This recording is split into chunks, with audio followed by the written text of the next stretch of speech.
In the last 3 to 5 years, we have seen that cybercrime mature to a level where all the tools and all the techniques are being automated. It's no longer the professional hacker sitting at home or sitting in a garage trying to hack into a system.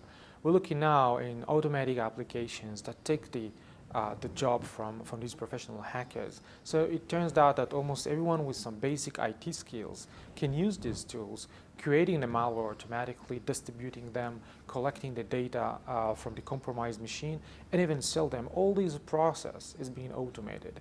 It's very similar to like in an organization when you're starting to have one application to do one job in your finance group, and then you have another application in another group. Then at the end of the day, you have automation of all these business process. Believe it or not, in cybercrime today, it's exactly the same. So the training in cybercrime is not just the type of malware they're using, but also the tools and the automation of this entire process. And this explains why we see all the spikes in the amount of malware and the number of compromised websites and the number of botnets and the size of the botnets. It's not because there are more professional hackers over there. It's because the tools they're using, the application they're using, automating it and make it much more simpler than it used to have in the past.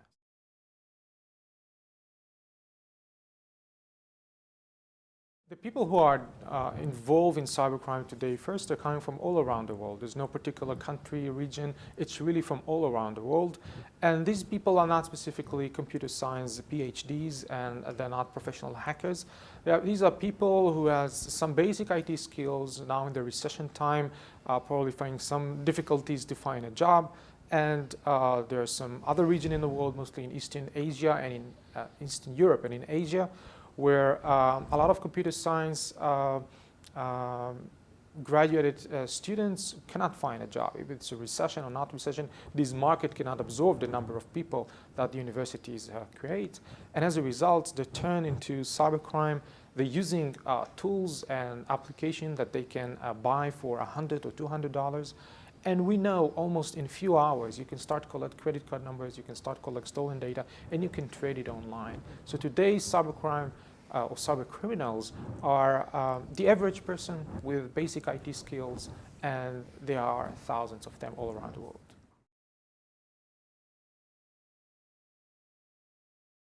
Absolutely organized. We at Finjan researched these type of organization and even managed to have communication with them. And they definitely organized. There are people responsible creating the malware. There are people responsible to auction that stolen data. It's all about the volume. Once you reach a high volume of stolen data, you need more people to help you to sell it. Like in any business, you can start your shop by yourself, but once the business is growing, you need more people to help you. And that's exactly what it means. But it also teaches on another things. The fact that so many people are involved in that, it means there's enough money and big money over there. Otherwise, they will go and do something else.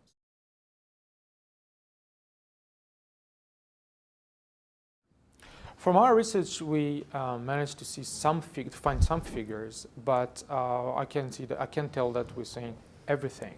So I'll use, and I'll quote some of law enforcement and some other security vendors, some on their report. If I take all these numbers together, we're definitely looking in hundreds of billions of dollars involved here worldwide. Definitely a major financial problem is cybercrime today.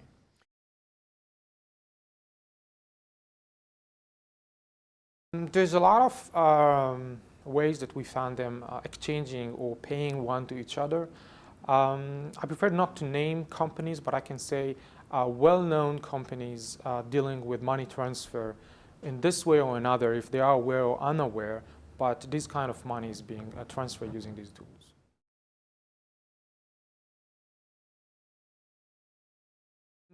Law enforcement find it very challenging to find the people. It's very easy to find the servers where data is being stored, or where the servers that actually do infecting people's computers, and shut that server down. That's relatively easy. The problem in cybercrime is that the problem is global, but the law is local. So even if a police or any law enforcement in one country want to go after a person that is running a cybercrime, it's a very, very difficult task, because on the web, the criminal can be in one country, the server that they're using can be in another country, and they can do the crime on a third country. So now just connect all these dots together to find the person, it's a very, very difficult. So we do see reports from law enforcement all around the world that they do find people, but these are very, very few comparing to the number of people involved in this.